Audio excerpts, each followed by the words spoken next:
na ako'y pangutana. Ang tao ba nga patay na aduna pa ba siya mahimo?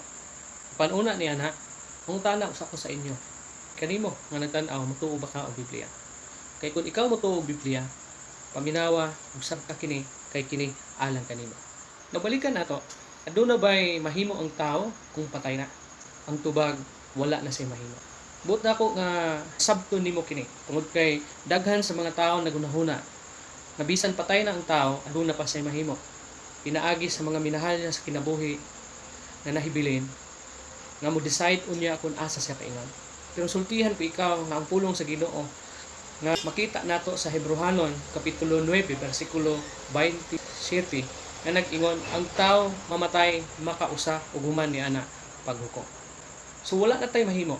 Human sa atong kamatayon paghukman kita. Ug sa hukmanan unya manubag kita sa ato ang kinabuhi dili sa panahon sa ato ang kamatayon kundi sa panahon ni atong buhi pa kita. Now, daghan mga tao nga nagunahuna nga pwede pa nga malangit ang iyahang kalag bisan kung unsa pa siya kadautan ug unsa kangilad ang iyang gihimo sa kaniadto nga buhi pa siya. Basta magampo lang sila alang kanya. Pero sultihan ko ikaw ug balikon ako sa pagsulti kanimo nga human sa kamatayon paghukom na. So unsa ang imong angay nga himuon para masayod ikaw kung asa ikaw paingon unya kung ikaw mamatay na. Asa mo adto niya ang imong kalag kung ikaw unya mutaliwan na ni kalibutan.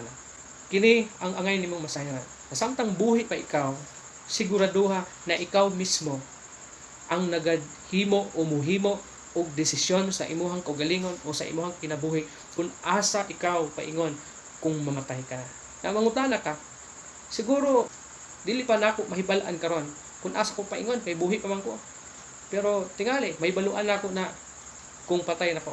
Mangutana usab ko kanimo. Kung mahibaluan nimo nga malaglag ang imong kalag sa diha nga namatay ka na, doon na pa ba kay mahimo? Wala na. So sa buhi pa ikaw, doon na pa ikaw mahimo. O pwede nimo mahibaluan kung asa ikaw paingon kung ikaw mutaliwan ng ining kalibutan. Ang pulong nag-ingon sa Juan 1:12 nag-ingon, sa tanang mituo o sa tanang midawat sila gihatagan og katungod na mahimong mga anak sa Dios. Now simple lang ang imong himuon. Imuhang nga dawaton si Jesus Christ, tuuhan siya, ingon nga imuhang Ginoo ug manluluwa sa imuhang kinabuhi aron nga masiguro nimo kung asa ikaw paingon human ikaw mubiya na ining kalibutan. Walay laing makaluwas kanimo. Bisan gani ang imong pagalingon, bisan gani ang imuhang kabuutan, dili ang imong pagkamaayong tao, dili ang imuhang pagka-relihiyoso, ang makaluwas kanimo si Hesukristo lang. Ug wala nay lain. Ingon ang pulong sa Ginoo sa Juan 14:6, ako ang dalan ug ang kamatuoran, walay makaadto sa akong amahan kung dili pinaagi kanako.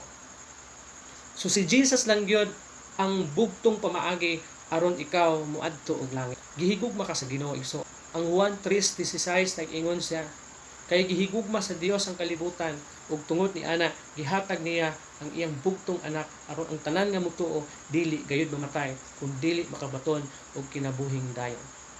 Tungod sa gugma sa Ginoo kanimo ug kanako, iyahang gipadala ang iyang bugtong anak aron ikaw ug ako makaambit sa kinabuhi na walay katapusan.